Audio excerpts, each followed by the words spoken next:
Hello everyone, welcome back to Medical Physics Academy. Today I'm going to talk about radiobiology.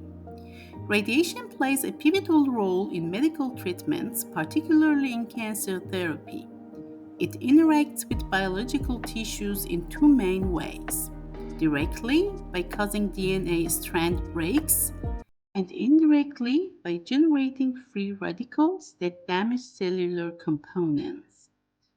These interactions are influenced by factors such as the type of radiation, dose rates, and linear energy transfer or LET. Together, these variables determine radiation's effectiveness and its potential side effects. Understanding the behavior of cells during radiation exposure is critical. Dividing cells progress through four phases of the cell cycle: G1, S, G2, and M. Radiosensitivity varies across these phases. Cells in the M phase are highly radiosensitive due to their vulnerability during mitosis, while cells in the late S phase are radioresistant, equipped with robust DNA repair mechanisms. These differences underscore the importance of timing and fractionation in radiotherapy. The four classical R's of radiobiology: repair, redistribution, reoxygenation, and repopulation are fundamental to optimizing radiation treatments. Repair ensures that normal cells recover from sublethal damage during the interval between doses. Redistribution takes advantage of the cell cycle, shifting tumor cells into more radiosensitive phases.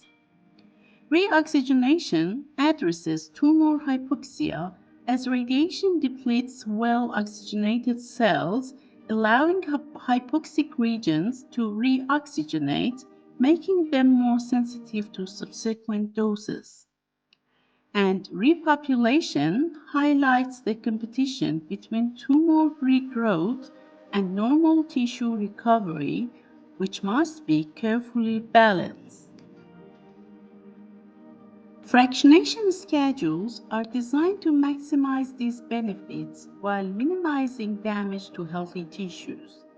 Furthermore, chemotherapeutic agents and targeted therapies can influence tumor cell sensitivity, enhancing the effect of radiation. Radiation also induces cell cycle checkpoints, which halt progression in the G1, S, or G2 phases to allow for repair. Interestingly, many tumor cells lack a functional G1 checkpoint due to mutations in the p53 gene, relying heavily on the S and G2 checkpoints instead. This difference offers a therapeutic advantage, allowing normal cells to recover more efficiently than cancer cells.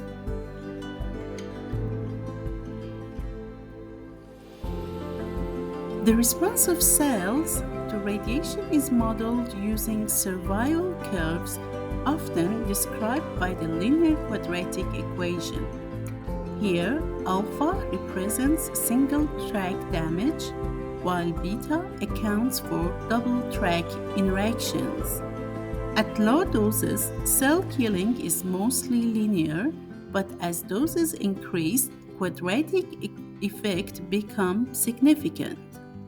This model is invaluable for planning fractionated treatments, balancing tumor destruction with the protection of normal tissues.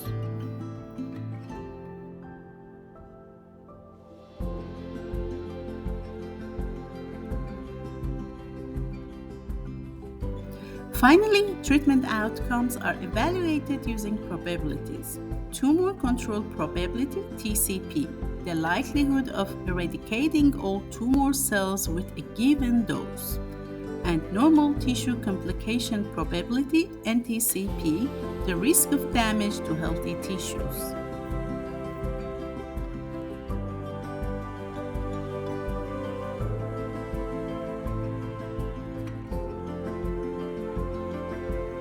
By balancing TCP and NTCP, radiotherapy aims to deliver precise doses that maximize therapeutic outcomes while minimizing complication.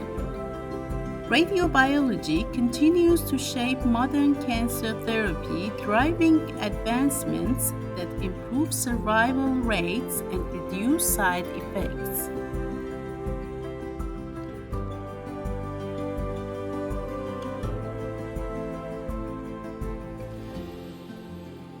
If you found this video helpful, please give it a like and share it with others, and don't forget to subscribe for more insights on the science of radiation therapy.